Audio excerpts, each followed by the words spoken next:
ఈ లిక్కర్ కేసుకు సంబంధించి చాలా అరెస్టులు జరిగి మనం చాలా మాట్లాడుకుంటున్నాం. ఇటీవల క్యాబినెట్ సమావేశం జరిగినప్పుడు కొంతమంది మంత్రులు కావచ్చు, నేతలందరూ కూడా ఏంటి జగన్మోహన్ రెడ్డి గారు అరెస్ట్ ఎప్పుడు ఉంటుందని చెప్పేసి చంద్రబాబు నాయుడు గారిని అడిగినట్టు, ఆయన ఇక ఇప్పుడు దానికి పూర్తి ఆధారాలు లేకుండా, పూర్తి డేటా లేకుండా అరెస్ట్ చేయడం అసాధ్యం, ఏదో మన మీద కక్ష సాధింపు చర్యలు తీసుకున్నారు కాబట్టి మనం తీసుకోవడం మంచిది కాదు అంటూ కూడా ఆయన చెప్పారని చెప్పేసి మీడియా ఛానల్లో కొన్ని ప్రచారాలు చేస్తున్నాయి కొన్ని పత్రికలు.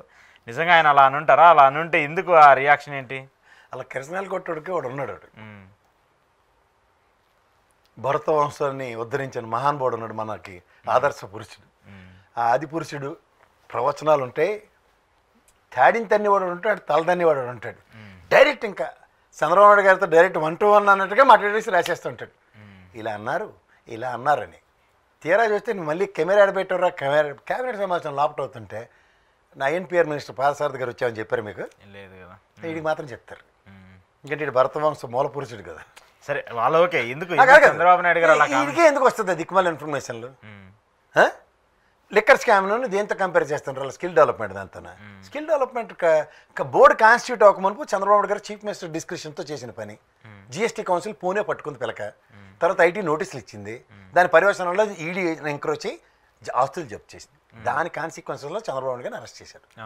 దానితో మా లోద్రా వచ్చాడు ప్రణాళిక తెగించి 17 years వర్తించదు అంతేకాని ఈ కేసుకి చంద్రబాబుకి సంబంధం లేదు, కానీ ఈ కేసులో మేము అవినీతి చేయలేదని మాత్రం వాదించలేదు, మాట్లాడలేదు. అసలు అది ప్రొజెక్ట్ అవ్వలేదు కేసు కదా.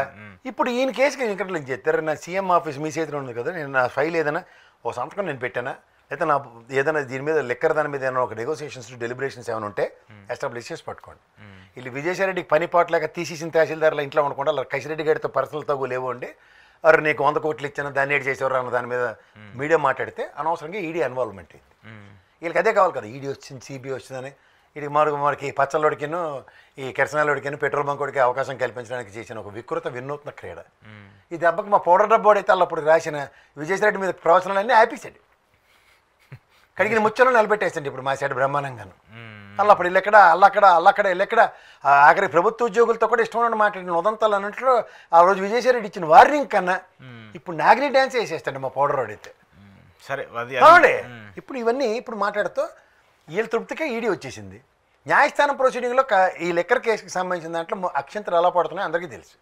వీళ్ళు తృప్తి కోసం రిమాండ్ ఇవ్వండి, ఇంకో 4 రోజులు ఇస్తే దాంట్లో నిజాలు బయటపెడతామంటే అదే అవకాశం తిరుగుతుంది అక్కడే. కృష్ణారెడ్డి గారు ఎవరు, కృష్ణమోహన్ రెడ్డి ఓఎస్డిఏ, ధనంజయ రెడ్డి మాజీ ఐఏఎస్ఏ మీటింగ్కి వెళ్ళారట, వెళ్ళాము. ఎవడింటికి వెళ్ళారట? విజయసాయిరెడ్డి ఇంటికి వెళ్ళాము. చూసారా విజయసాయిరెడ్డి ఇంటికి వెళ్ళారట, వారిని ఆ నెంబర్ 2 కింద చెప్పుకుంటుండో ఆ ఇంటికి వెళ్ళడం మాకేటర్ తప్పు అన్నది వీళ్ళ ఆర్గ్యుమెంట్. అవే ట్రైరు. విజయసాయిరెడ్డి ఇంటికి వెళ్ళింది ధృవీకరించిన ఓఎస్డి కృష్ణమోహన్ రెడ్డి, ధనంజయ రెడ్డి వారే. రోజు మనం తెల్లారైతే ఇంటర్వ్యూలు పెట్టుకుంటాం. ఓరు మీ ఇంట్లో సత్యనారాయణ వ్రతం ఏదో పిలిస్తే వస్తాను, ప్రసాద్ గారు అశోక్ ఇంటికి వెళ్ళాడట అని వార్త రాసేస్తే నేనేటి చేస్తాను. సరే ఏదో ఇప్పుడు రాజకీయంగా ఉంటే వ్యక్తిగతంగా వ్యక్తిగతమే కదా. కసిరెడ్డి గారు కంప్యూటర్ ఆపరేటర్ ఏదో కొట్టుకుని తీసుకొచ్చి ఆ లోపల కూర్చోబెట్టాడు జగన్మోహన్ రెడ్డి అని పట్టుకొచ్చి వీడికి మొత్తం లెక్కర్ స్కామ్లు జగన్మోహన్ రెడ్డి పిలిచి గులువు తీశారు. అక్కడ 100 రూపాయలు తీసుకుని 100 కోట్లు తీసుకుని నేతలు ఇందులో పెట్టి అందులో తీసుకెళ్ళి అలా అక్కడ పెట్టంటే అరే ప్రభుత్వంలో ఏదైనా షేర్ మార్కెట్ లేదు సార్ లీగల్గా అంటే పబ్లిక్ ఉండండి ఒకసారి లీగల్ విషయాలు మాడదాం. పబ్లిక్ అండర్టేకింగ్ ఉన్న ఐఓసీ ఐబీపీ ఇలాంటి వాటిలో మీరు కంపెనీలు ఇన్వెస్ట్ చేశారు, లేకపోతే బీడీఎల్ ఇలాంటి సంస్థల్లో షేర్లో పెట్టారు, అది ప్రభుత్వ రంగ సంస్థలు. అలాగే లెక్కరు ప్రభుత్వ రంగ సంస్థ నిర్వర్తిస్తుంది, మేము పబ్లిక్ ఆక్షన్కి వెళ్తున్నాం డబ్బులు పెట్టండి అని ఏమైనా చెప్పిందా? లేదు కదా. మేమే వ్యాపారం చేస్తున్నాం ప్రాఫిట్ ఇస్తామని చెప్పి ఆక్షన్ పెడితే ఈ కసిరెడ్డి గడి విజయసాయిరెడ్డి గడి 100 కోట్లు తీసుకుని అప్పులు పెట్టాడు, అప్పు తీసుకుని ఇన్వెస్ట్ చేసాడంటే జస్టిఫై అవుద్ది షేర్ రూపంలోనే. తర్వాత ఒకళ్ళని దిక్కుమాల విషయాలన్నీ మాట్లాడుతూ ఇందులో జగన్మోహన్ అరెస్ట్ చేయరా అని లోపల క్యాబినెట్లో అంటే మా భరత వంశం ఆది పురుషుడి పోయేమో బయటకు వచ్చి బైక్ కట్టుకుని ప్రవచనాలు. ఓకే, ఎందుకు ఇప్పుడు బీజేపీ సరే ఈడీ ఇన్వాల్వ్మెంట్ అవుతుంది అది అని చెప్పి పెద్ద ఎత్తున ఈడీ అక్కడ దాకా వెళ్ళి ఆగిపోయింది. బీజేపీ వాళ్ళేమో అసలు దీని గురించి మా జోలికి రావద్దు, మమ్మల్ని అడగద్దు, మీరు it's your personal, it's your state issue అని చెప్పేసి చెప్తున్నారు. ఎవరికి చెప్పారు? నాకైతే చెప్పలేదు. అంటే వాళ్ళకి ఎవరో వాళ్ళు పెట్టకథలు బ్యాచ్లో వాళ్ళు చెప్పారని చెప్పారు.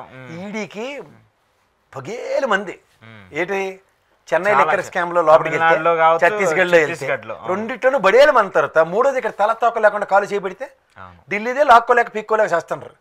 ఢిల్లీ ఇప్పటికీ 100 కోట్లు 1000 కోట్లు స్కామ్ అని చెప్పి రూపాయి ఎస్టాబ్లిష్ చేయింది ఈడీ. రూపాయి ఎస్టాబ్లిష్ చేయవలసిన బాధ్యత ఈడీ మీద ఉంటుంది. ఇప్పుడు money laundering case between Rajakeshwara Reddy and Vijayasai Reddy పిలగలట్టుకున్న ఇద్దరికి దొల్లగొట్టండి అసలు విషయాలు బయటకు వస్తే మిగిలిన విషయాలు దేనికి మాడతారు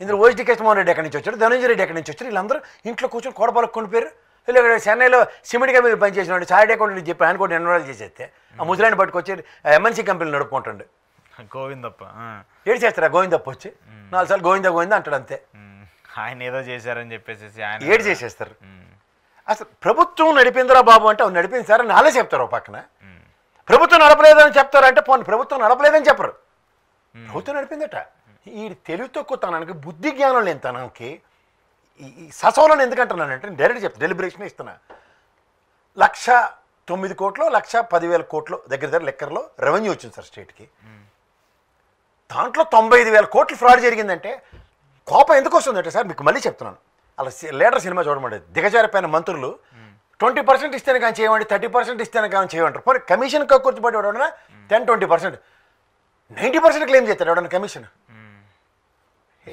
అసలు 90% ఉండదు కదా అక్కడ ప్రభుత్వం చేసేది ఉంటుంది ఖచ్చితంగా అలాగదండి ప్రభుత్వం నిర్వర్తిస్తున్నప్పుడు అబకారీ వ్యవస్థ పర్యవేక్షణలో జరుగుతున్నప్పుడు ఇప్పుడంటే సిగ్గు లేకుండా లంచాలు అడుక్కుంటారు కమిషన్ ఎవరు ఎవరించుకుని అక్కడికి వెళ్తున్నారు వాళ్ళు అప్పుడు రాసమరు ఇది అమ్ముతున్నాను తీసుకెళ్ళి పోతలకి అన్న సామర్థ్యాన్ని ఇస్తే వీళ్ళకి నచ్చదు జీవితాంతం బానిస బతుకులు బతుకుదాం అన్న దగ్గర అవడేం చేయలేడు సార్ ఒక ట్రాన్స్పరెన్సీని జస్టిఫై చేస్తూ వ్యవస్థ మీరు ఏ రోజైనా మీరు జర్నలిస్టు పేపర్లో లంచాలకు అలవడబడిన అబ్కారీ వ్యవస్థను ఎక్కడి నుంచి చదివారు మీరు 5 ఏళ్ళలో లేదు కదా అప్పుడు అంటే ఏదో కల్తీ మద్యం అమ్ముతున్నారు ఇలాంటి ఆరోపణలు వచ్చినాయి తప్పితే దానికి సంబంధించి ఏమీ లేదు అబ్కారీ వ్యవస్థ రూపాయలు లంచం తీసుకుందని ఎక్కడి నుంచి చదివారా అంటే ప్రభుత్వం చేస్తున్నప్పుడు ఇంకెక్కడ కనబడుతుంది ఇప్పుడు చేస్తుంది ప్రభుత్వం కదా ట్రాన్స్పరెన్సీ అంటారు అరే అక్కడ అబ్కారీ వ్యవస్థ డబ్బులు పెసకుండా ఇంకా పైవాడు ఎక్కడి నుంచి పిసికేస్తాడు ఒకసారి చెప్పను డబ్బులు ఇప్పుడు బెల్ట్ షాపులను కావచ్చు మద్యం షాపులు కావచ్చు ప్రైవేట్ వాళ్ళు నడుపుతున్నారు ఇప్పుడు వాళ్ళు ఏమంటున్నారు మేము ఎమ్మెల్యే కమిషన్ వాళ్ళు ఇంకోళ్ళు కమిషన్ వాళ్ళు కాబట్టి మేము లంచాలు ఇస్తామని చెప్పేసి డైరెక్ట్గా కనిపిస్తుంది ఎందుకంటే అది ప్రైవేట్ అయింది ప్రభుత్వం డైరెక్ట్గా లంచాలు ఎట్లా తీసుకుంటుంది ప్రభుత్వం గోవిందప్ప మీద పెట్టిన తింగర్ కేసు లాగే ఉంటుంది గోవిందప్ప గేటు పెట్టారు తెలుసా పెద్ద పెద్ద లిక్కర్ ప్రోడక్ట్స్ని ఆంధ్రప్రదేశ్కి రాకుండా ఇలా యాపినందుకు కమిషన్ తీసుకున్నాడు ఇప్పుడు యాపిని ఎందుకు కూడా ఎత్తారు మళ్ళీ అన్నమాట ఇంత తెలివితేటలు ఉన్నాయి వాళ్ళకి చేత వాళ్ళని ఎవరు ఏం చేయలేరు సార్